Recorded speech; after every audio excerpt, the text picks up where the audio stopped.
नमस्कार, सादर प्रणाम, जय बद्री विशाल दोस्तों।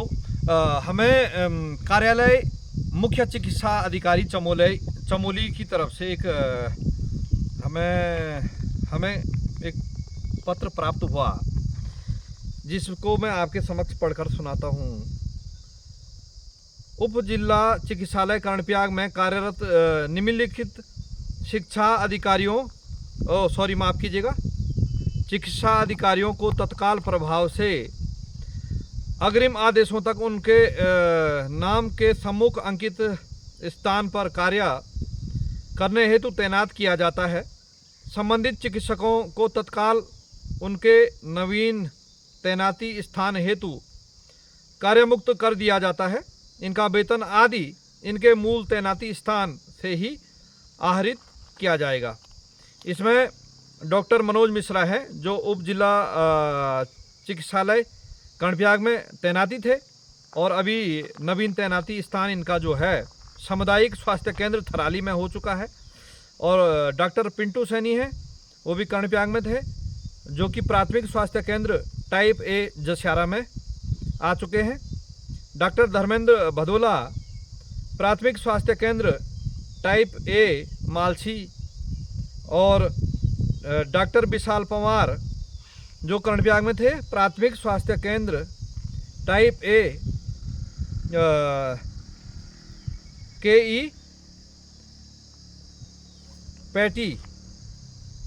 पैटी लिख रखा है इन्होंने। संबंधित चिकित्सा अधिकारियों के माह अक्टूबर 2023 का वेतन उनके नवीन तैनाती स्थान पर योगदान करने के उपरांत ही आहरित किया जाए। ये है।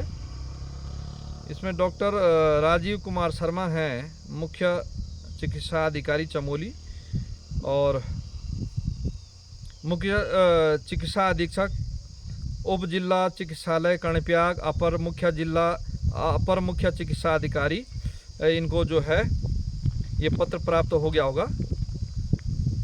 तो ये है दोस्तों, जो डॉक्टर साहब लोग इनका नवीन तैनाती स्थान आपको अवगत कराया।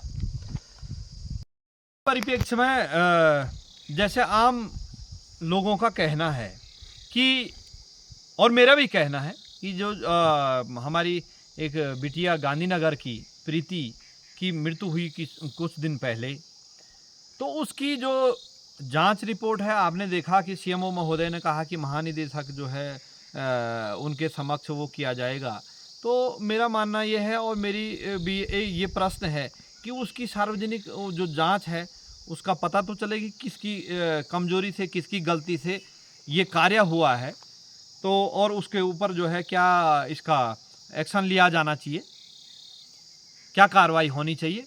तो वो जो हमारे सार्वजनिक हुआ ही नहीं कि जो प्रीति बिटिया की जो मृत्यु हुई है वो किन कारणों से हुई है, और यदि दोषी है तो दोषी के खिलाफ कौन सी कार्रवाई हो रही है। ये भी जो है महानिदेशक और CMO साहब को जो है जनता के सामने रखना चाहिए, जहाँ से कि जो है लोगों की जो मन में शक सवाल है मेरे जैसे व्यक्तियों के, तो सामने आए। अब अभी कुछ समय पहले हमने एक महोदय थे, जिनका कि कर्णप्रयाग में एक सप्ताह पहले ऑपरेशन हुआ था प्रोटेस्ट का। तो उन्होंने हमको बताया दूरभाष के माध्यम से कि उनको 30,000 में उनका ऑपरेशन किया गया।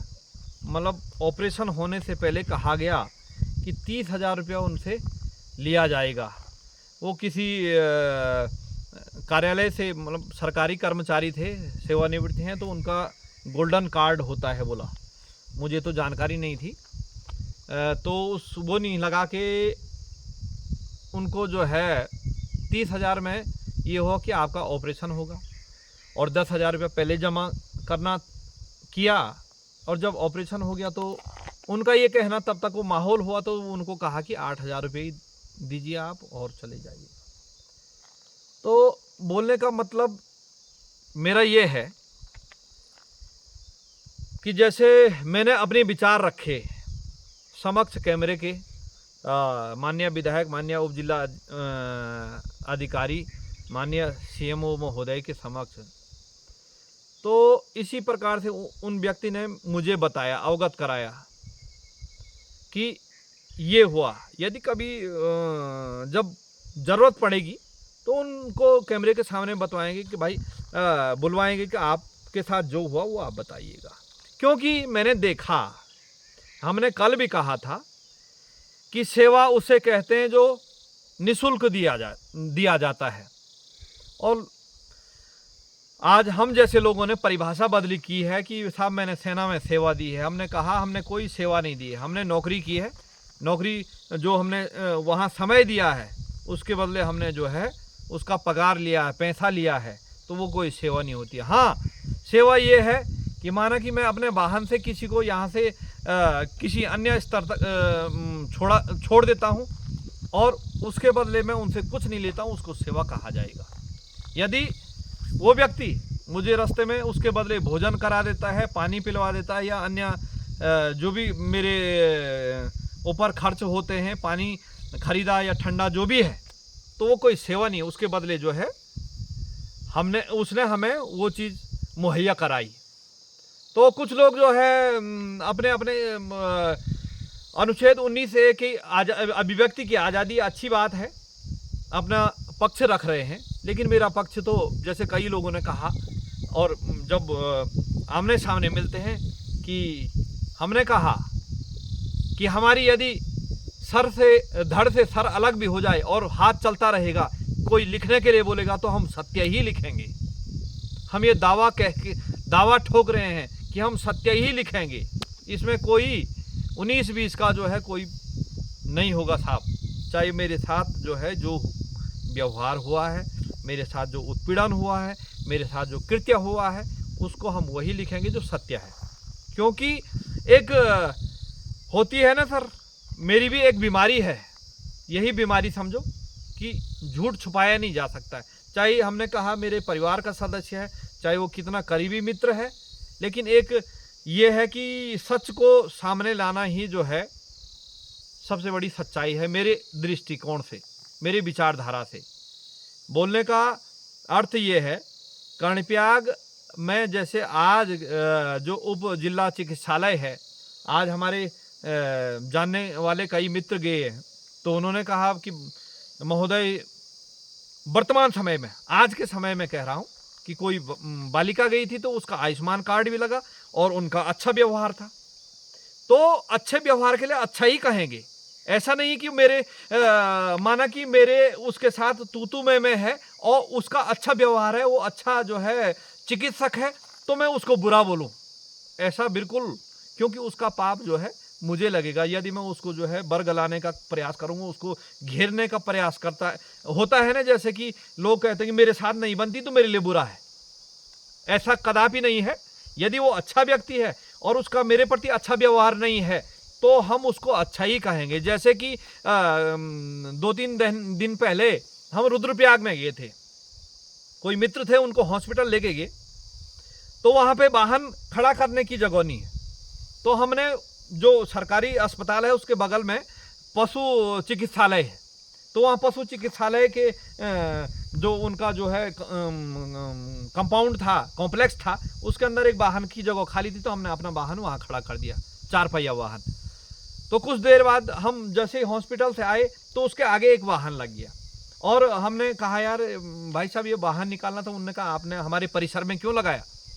हमने कहा जो है यहाँ जगह नहीं थी, हमारे साथ पेशेंट थे, हम उनको लेके अंदर चले गए। तो उनके जो छोटे क्रम के अधिकारी थे, कर्मचारी थे, उनसे बात की, तो उन्होंने कहा हमारे जो है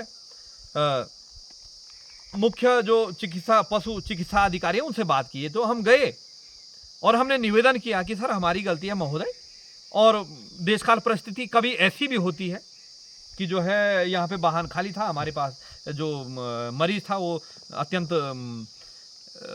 वैसी अवस्था में था, तो उसको ले जाना जो है अति आवश्यक था, तो इसलिए वाहन जल्दी में लगा दिया। तो उन्होंने कहा कि जो है जो इस वाहन का चालक है वो भोजन करने गया। बाद में जब जो मुख्य पशु चिकित्सा अधिकारी थे उनको हमने अपनी वो समस्या बताई तो उन्होंने बाद में जो है दूसरी चाबी दे के कहा कि जो है हमारा वाहन पहले बाहर करिए, अपना वाहन निकालने के बाद फिर उस वाहन को वहीं खड़ा कर दीजिएगा। तो बोलने का तात्पर्य यह है, हमने स्वीकारा है साहब। जब हमने स्वीकारा है तब उन्होंने जो है उसको स्वीकारने के पक्ष में उन्होंने हमको उसके बदले जो है ईमानदारी से उनकी कर्तव्यनिष्ठता है उनके जो है उनके लिए मैं धन्यवाद करना चाहता हूं कि उन्होंने हमने कहा हमें विलंब हो रहा है कि आप जो है उन्होंने अपना जो है गाड़ी का चाबी दिया और हमने निकाला। हमने मेरी गलती थी, खुद में स्वीकारा है मैंने, तो उन्होंने जो है मेरी ईमानदारी पे उन्होंने वो दूसरी चाबी देके हमें संतुष्ट किया। तो बोलने का तात्पर्य है, यदि मेरी दृष्टिकोण से वो आदमी बहुत ईमानदार व्यक्ति है, यदि वो गलत हो जाता है उससे और फिर वो स्वीकारे कि मेरे से गलती हुई है, तो उसको हम कहेंगे कि वो बहुत ईमानदार व्यक्ति है। और कहते हैं, एक कहावत है कि चोरी और सीना चोरी, एक तो चोरी भी की है साहब, फिर उसके बाद सीना चोरी भी करेंगे, तो ये कदापि, हम तो क्या है, हम तो इंसान है साहब, हमारी क्या औकात है, लेकिन ऊपर वाला भी उसको माफ़ नहीं करेगा। कहते हैं सुबह का भुला हुआ शाम को घर आ जाए, तो उसको भुला हुआ नहीं कहते हैं। तो ये है दोस्तों बोलने का तात्पर्य, जो हुआ है उसको स्वीकारना चाहिए। और मैं कोई किसी को भड़काने का काम नहीं करता हूं, मैं आपके समक्ष सत्य बात रखने का, सत्य दिखाने का प्रयास करता हूं। यदि आपको मेरी बातों पे असत्य लगता है तो उसमें भी मैं क्या कर सकता हूं कि दूसरे की विचारधारा को मैं बदल नहीं सकता हूं कि आपकी क्या विचारधारा है।